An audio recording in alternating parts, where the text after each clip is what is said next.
नमस्कार डे, welcome you all to DRX mentor. मैं हूं डॉक्टर जैन। तो आज की वीडियो में डिस्कस करने वाले हैं how to join SBI pharmacist. SBI pharmacist बनने के लिए क्या एसेंशियल क्वालिफिकेशन मांगी जाती है, क्या बी फॉर्म और डी फॉर्म दोनों ही एलिजिबल होते हैं या फिर सिर्फ डी फॉर्म वाले एलिजिबल होते हैं, कितनी पोस्ट आती हैं, प्रीवियस ईयर में कितनी पोस्ट आई हुई हैं और नाउ अपकमिंग में कितनी पोस्ट आ सकती हैं, सैलरी कितनी मिलती है, एग्जाम पैटर्न क्या होता है और इंटरव्यू होता है कि नहीं होता है। तो इन सभी पर डिस्कस करेंगे। तो चलिए स्टार्ट करते हैं। बट उससे पहले यदि आपने चैनल को सब्सक्राइब नहीं किया है तो चैनल को सब्सक्राइब कर लीजिए, सो दैट आपको फार्मेसी से रिलेटेड जितनी भी इंपॉर्टेंट अपडेट है वो मिलती रहेगी। और आप हमारे चैनल को भी ज्वाइन कर सकते हैं। वहाँ 29 रुपीज़ में आपको मिलेंगे प्रीवियस ईयर के क्वेश्चन पेपर प्लस जो एमसीक्यूज मेरे द्वारा सॉल्व कराए जाते हैं। हमने एक सीरीज स्टार्ट की हुई थी, फार्माकोलॉजी के चैप्टर वाइज एमसीक्यूज सॉल्व किए थे। यदि उनकी आपको पीडीएफ चाहिए तो वो भी आपको अवेलेबल कराई जाएगी। प्लस टेलीफोनिक गाइडेंस आपको दिया जाएगा, जो भी आपको फार्मासिस्ट से रिलेटेड हो गया या फिर जीपेट नाइपर से रिलेटेड यदि कोई गाइडेंस चाहिए तो वो सभी आपको प्रोवाइड कराया जाएगा। तो चलिए स्टार्ट करते हैं। आज की वीडियो में डिस्कस करेंगे एसबीआई फार्मासिस्ट के बारे में। तो एसबीआई आपको पता है स्टेट बैंक ऑफ इंडिया, इसके डिफरेंट हेडक्वार्टर्स हैं। उन हेडक्वार्टर में हॉस्पिटल्स होती हैं, उन हॉस्पिटल में फार्मासिस्ट प्लेस्ड होता है।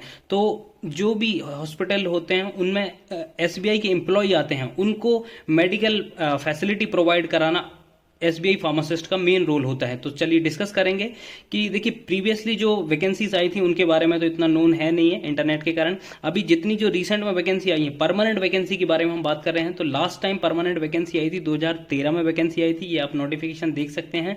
फिर आई थी आपकी 2021 में वैकेंसी आई थी। 2021 में लगभग फार्मासिस्ट की यहाँ पर आप देख सकते हैं 34 पोस्ट जनरल की थी, 14 ओबीसी की थी, 9 पोस्ट एससी की थी, 4 एसटी की थी, ईडब्ल्यूएस की 6 थी। तो टोटल 67 पोस्ट, 67 पोस्ट पर 67 वैकेंसी आई हुई थी फार्मासिस्ट की।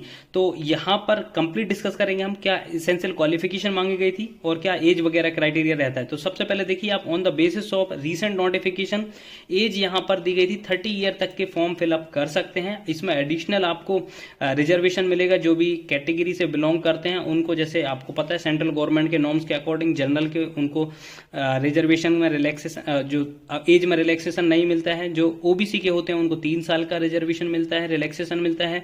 एससी और एसटी वालों को लिए 5 साल का रिलैक्सेशन मिलता है एज में। इसमें सिलेक्शन प्रोसेस की बात करें तो रिटन टेस्ट और इंटरव्यू के बेसिस पे यहाँ पे हुआ था। यहाँ पे आप देख सकते हैं डिफरेंट जो जैसे अहमदाबाद में, गुजरात में निकली हुई थी, अमरावती, आंध्र प्रदेश, तो जितने हेडक्वार्टर्स होते हैं उनमें ये वैकेंसी आई हुई थी। एजुकेशन क्वालिफिकेशन की बात करें तो यहाँ पर आप देख सकते हैं मेंशन है pass in SSC, its equivalent examination and minimum diploma in pharmacy from recognized university। तो यहाँ पर डी फॉर्म वाले फॉर्म फिलअप कर सकते हैं और डिग्री इन फार्मेसी तो B pharm, M pharm, pharm D, तो यहाँ पर जितने भी फार्मेसी के कोर्सेज होते हैं वो सभी यहाँ पर अप्लाई कर सकते हैं। लेकिन क्या है, यहाँ पर एक्सपीरियंस मांगा जाता है। यहाँ पे आप देखिए वर्क एक्सपीरियंस मांगा गया है। In case education qualification C1। अब C1 क्या है, यहाँ पर जिनने डिप्लोमा कर रखा है, जिन्होंने भी डिप्लोमा कर रखा है उनके लिए 3 साल का एक्सपीरियंस एज अ फार्मासिस्ट और कंपाउंडर मांगा गया है।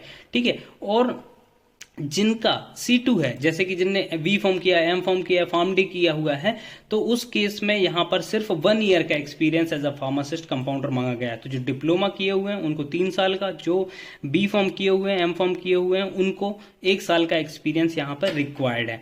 ठीक है, जॉब प्रोफाइल आपका हो गया, डिस्ट्रीब्यूशन ऑफ मेडिसिन, जो स्टाफ होंगे तो ये सब आप पढ़ लीजिएगा। जो भी मेडिकल ऑफिसर या फिर आपके जितने भी एम्प्लॉय होते हैं एसबीआई, उनको मेडिसिन वगैरह आपको प्रोवाइड कराना है। उनके जो भी जैसे क्लेम वाले आएंगे तो उनको आपको देखना पड़ेगा, इंडेंटिंग का मेडिसिन देखना पड़ेगा। तो सब मिला के आपको सिर्फ जो मेडिसिन से रिलेटेड वर्क ही यहाँ पे देखना है। रेम्यूनरेशन की बात करें तो ये पे स्केल होता है जो कि अब रिवाइज होने वाला है। तो लगभग मान के चलिए आपको 50K प्लस ही आपको सैलरी मिलेगी यहाँ पर। और उसके बाद इसका सिलेक्शन प्रोसेस यहाँ पर देख सकते हैं। पैटर्न ऑफ ऑनलाइन एग्जामिनेशन, तो ऑनलाइन एग्जामिनेशन का पैटर्न है यहाँ पर। जनरल अवेयरनेस आएगा, जनरल इंग्लिश आएगी, एप्टीट्यूड आएगा, रीजनिंग एबिलिटी आएगा, प्रोफेशनल नॉलेज आएगा। तो देखिए आप 50 क्वेश्चन आएंगे आपके 100 नंबर के, जो आपके बी फॉर्म के रहेंगे। ठीक है, बी फॉर्म और डी फॉर्म के रहेंगे, मतलब फार्मा के रहेंगे।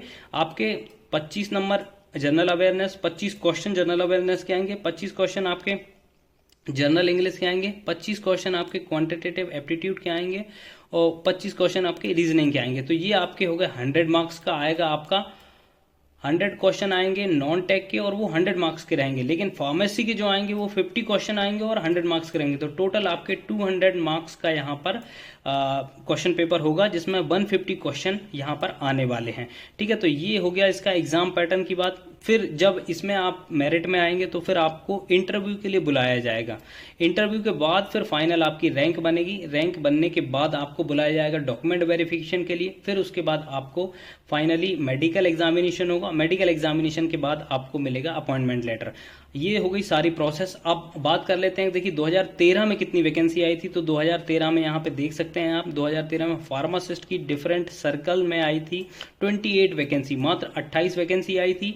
और 2021 में जो आई थी वो आई थी 67 वैकेंसी आई थी। यहाँ पर आप देख सकते हैं 67 वैकेंसी आई थी। तो इस बार अब लेकिन इसका देखिए आप 2013 में आई थी, 2013 से 21 देखें हम तो 8 साल बाद ये वैकेंसी आई थी। तो अब मे बी हमें या तो नेक्स्ट जो वैकेंसी देखने को मिले, 1-2 साल के अंदर ये वैकेंसी देखने को मिल सकती है। और 100 प्लस वैकेंसी देखने को यहाँ पर हमें मिलने वाली है। तो आप इसके लिए भी प्रिपेयर कर सकते हैं। जो भी अभी बी फॉर्म या डी फॉर्म जो जैसे फर्स्ट ईयर में हैं बी फॉर्म वाले, तो वो इसको टारगेट कर सकते हैं, उसके हिसाब से अपनी प्रिपरेशन स्टार्ट कर सकते हैं, ठीक है। और जो डी फॉर्म वाले हैं वो भी इसके लिए प्रिपरेशन कर सकते हैं। ये वैकेंसी आपको आगे आने वाले समय में अपकमिंग वैकेंसी है, आपको मिलने वाली है देखने के लिए। आई होप ये इन्फॉर्मेशन आपको अच्छी लगी होगी। अच्छी लगी तो प्लीज चैनल सब्सक्राइब करिए, वीडियो को लाइक करिए, शेयर करिए एंड कमेंट करिए। Thank you.